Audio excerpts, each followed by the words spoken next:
ગયો બેટા. તારી મમ્મીને જાત્રાએ ન મોકલ્યો ને?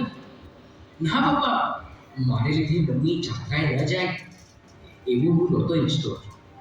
તારી પરીક્ષા અગત્યની હતી બેટા. જાત્રાએ તો ક્યારે પણ જઈ શકાય. બેટા, અરે બેટા શૈલેન્દ્ર, શૈલેન્દ્ર. શું છે પપ્પા? બેટા, તારી પાસે કેટલા રૂપિયા છે? કેમ તમારે વડીલોને શું કામ પડ્યું? શું બેટા, વિરાજની પરીક્ષાની ફી ભરવાની છે અને મારી પાસે પૈસા નથી એમ જ ને.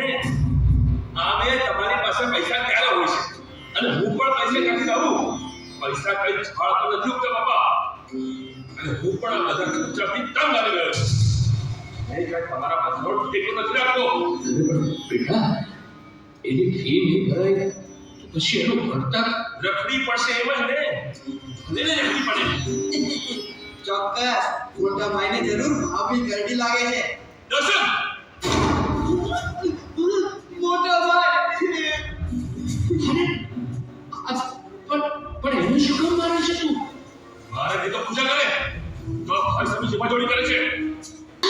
આજે જો તો મારો અમાર એ શબ્દ ના બોલતો વચ્ચે હા ભલે ભલે હા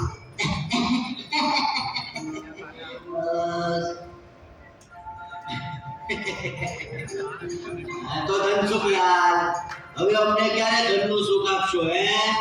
અમારા 50,000 રૂપિયા ક્યારે દેવા છે ભાઈ? શેઠ, થોડી મહેનત આપો. આ દિવાળી હું તમારા બધા જ રૂપિયા દૂધે ધોઈ નાખી દઈશ. મારે દિવાળીએ દૂધે ધોયા નથી હોતા.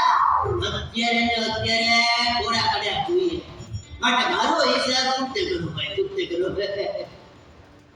શેઠ, આટલી દયા કરી છે તો થોડી વધારે દયા કરો ને બાપા. આ મારા શૈલેન્દ્રનો પગાર થાય. શૈલેન્દ્ર!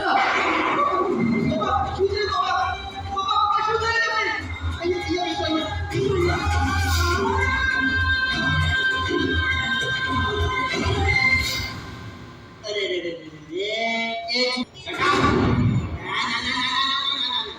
ના મહિનાની મુદત કેમ અપાય? અરે 6 મહિના હું જીવું કે ના જીવું કેમ મને આ તો તમારો શું કરો છો હે? શેઠ, કાંઈ નહીં તો કૃપા કરી 3 મહિનાની મુદત આપો. ગમે તે કરી તમારા રૂપિયાનો બંદોબસ્ત કરી દઈશ. દર્શન જરા પપ્પા પાસે. હા મોટા ભાઈ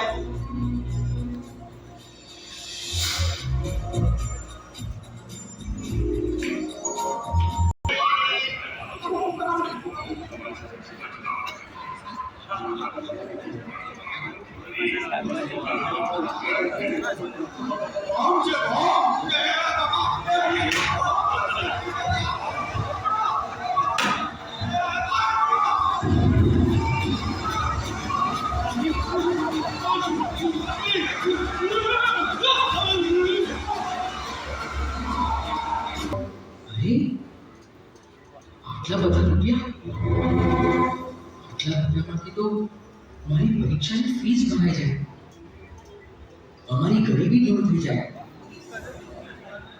લઈ લો કે ના, આ રૂપિયા તો મારે માટે હરામ છે.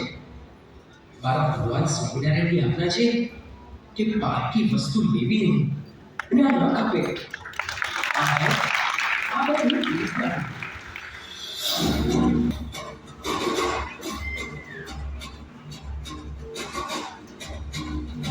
તે મને મોટી આફતમાંથી બચાવ્યો છે.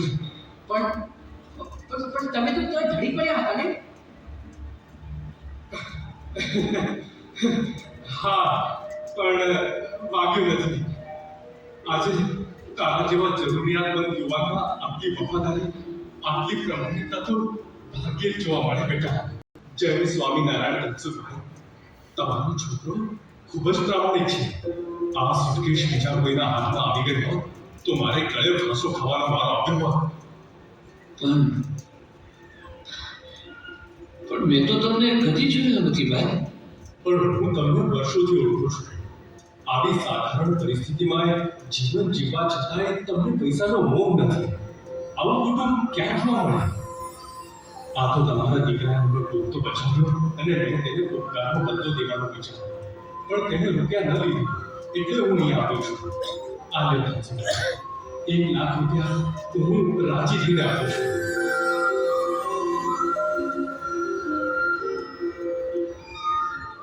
₹1,00,000? 1,00,000 તો આખા કુટુંબનું ધન બની જશે. મફતલાનું દેવું ચૂકાઈ જશે. વિરાટના ભણતરનો ખર્ચ નીકળી જશે. અને દર્શનની ટ્રીટમેન્ટ થઈ જશે. બધું થઈ જશે. શું વિચાર કરો છો ધનજી?